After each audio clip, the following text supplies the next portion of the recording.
Thank you for tuning in once again to my continued coverage of the 2022 G1 Climax Tournament. We are on day 10, and once again we have another 5 matches to cover. Looks like they may be going for 5 matches every night moving forward, but we'll see. Lance Archer joins Kevin Kelly on commentating today. Up first, we have Great-O-Kahn defeating Tomohiro Ishii. Finally, Great-O-Kahn picks up 2 points. He really needed this win. He could not suffer 3 losses in a row. Otherwise, like I said in my last review, he would be in danger of being eliminated. Lance, during this match, he breaks down the psychology of rope breaks in Japan as opposed to everyone else. He explains that it's seen as a sign of strength as opposed to a sign of weakness. Now, us in the Western, if you're familiar with American wrestling, when you go to the ropes and you have to break a hold, it's almost as if you lost. But Lance, he actually says, no, that's not it in Japan. It's seen as a sign of strength as being able to overpower your opponent getting out of the hold. Anyway, Ishii shows off some of his mat skill, and he's wrestling Khan's type of match. But once this match is reduced to strikes, it is now Ishii's type of match. Even though Ishii was the first person to hit the mat, it's still early in the match. This match was slower paced at times, but the intensity was on point. And even in defeat, Ishii is still impressive. His presence and ability to win at any point against any opponent makes his matches interesting. It took a tombstone driver and an eliminator in order for Khan to pick up his first 2 points. Up next, we have Tom Lawler defeating Toru Yano. Again, not a fan of this gimmick of Filthy Tom Lawler, but I do like his work. Lawler also picks up his first win. I'm seeing a trend here. It doesn't seem like anyone is going 0-3. If they're 0-2, they're going to win that third match. Lawler looks greasy as fuck. He looks like some kind of bum, but we see why it is. And we have a little bit of shenanigans in the beginning where Lawler is offering Yano Sister Act 1 and 2. The fuck? I guess he was trying to trade him for a Yano DVD, which turned out to be empty, so haha, everyone laughed. Let's get to the match. Yano grabs onto that greasy hair of Tom Lawler's, and it's a wig. So we get the first laugh on Yano, so that's why Tom Lawler looked greasy as shit. It's because he was wearing a wig, but, I mean, he still looks greasy to me. Anyway, Yano mocks Tom Lawler's shimmy and has on a second pair of tights, but he gets him stuck around his ankles for a little bit. I was entertained by this match. It had a lot of unique spots and shenanigans. I was laughing the majority of the time. In the end, Yano tries to low blow Lawler, but he's wearing a cup and he didn't fall for the low blows. He hit the nasty knee for the victory. Again, it's an enjoyable match. Every show needs a little levity, so I'll allow it. Up next, Tamatanga defeats SANADA. And Kevin Kelly explains that they've met 5 times before in the past, all in the G1. Tied 2-2. With this victory now, Tama is up 3-2. SANADA 2-3 facing Tamatanga. It's a very respectable match, which means that, of course, there was no heat, and that means it was less interesting. Tama does a bad Supreme Flow. SANADA was kind of far away, so his feet hit the mat first. Let me explain something to you. When you take a bump, you want your whole body to fall at the same time. You want one solid boom. You don't want to hear boom, boom, because if you fall in 2 different spots, you risk injury. You has to be one flat hit on the mat. Anyway, that wasn't the only bad move during this match. Many moves really weren't executed that well, and I would even call it borderline sloppy.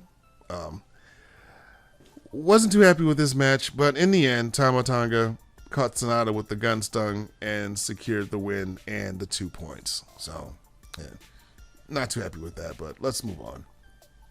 Next up, we have KENTA picking up his first 2 points, defeating Hirooki Goto. And this match was kind of weird. KENTA has a odd obsession with Goto's bow staff, quite like he had with Yoshi's. Lance Archer makes a lot of phallic jokes about how he's obsessed with staffs and, I don't know, dicks or something like that. The early part of the match was typical. Chain wrestle, strikes, fights to the outside. Kenta using the ring bell to take the advantage. Kenta is just lusting after this staff. I'm beginning to understand what Lance Archer was talking about. You know, the intensity, again, needed to be dialed up during this match. These two, I expected to put on more of a fight. Goto does have that explosiveness, which is a difference maker. I wish he would have utilized it more in this match. They go into a complicated sequence where Red Shoes get squashed twice. Kenta is stroking the staff. Again, just weird. Double stomps Goto's shoulder. In the end, Kenta finally finishes him off with a go to sleep. Post-match, Kenta is whispering sweet nothings to the staff and pats it. But he doesn't take it with him. So, again, please don't make this into a moppy situation. Let's not do that. Alright, and in our main event, we have another incredible match by David Finley as he defeats Will Ospreay. Like, what is going on? Finley now has huge victories over Juice Robinson, Shingo Takagi, and Will Ospreay. I'm just at a loss for words right now. Ospreay, at the start of this match, wasted no time getting in Finley's face due to him holding the U.S. title hostage. This match starts off hot with back and forth shots as they spill to the floor. This match does not lack intensity. These two brought the fight to each other. Finley gives a beautiful top rope suplex. I mean, beautiful. Oh my God, these two. Another great spot we get is an ass cutter to Finley right on the apron. Looked devastating. Will goes for the ass cutter one too many times, and Finley countered into a stunner, only for a 2 count. Again, these two, this was an incredible match. Beautiful finish. Will Ospreay had Finley stunned after a vicious knee strike, goes for the hidden blade, but Finley quickly snatched him up into a backslide in one fluid motion, then delivered a trash panda for the 1, 2, 3. Finley now is in the lead of the block with 6 points. Again, another awesome performance by David Finley, stealing another match of the night. Post-match, Finley gets on the mic, hands the title back to Will Ospreay, but says the next time he defends it, it will be against him.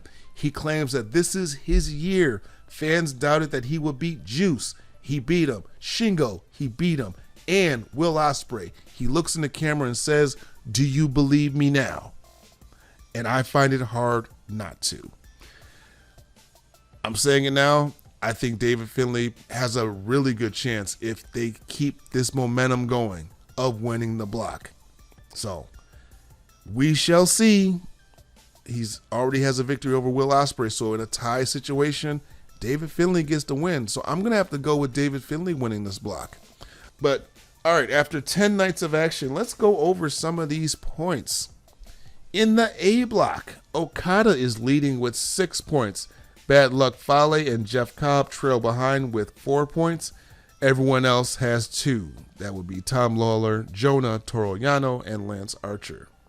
In the B block, you have Jay White leading with 6 points, being followed by Tamatanga and SANADA at 4 points.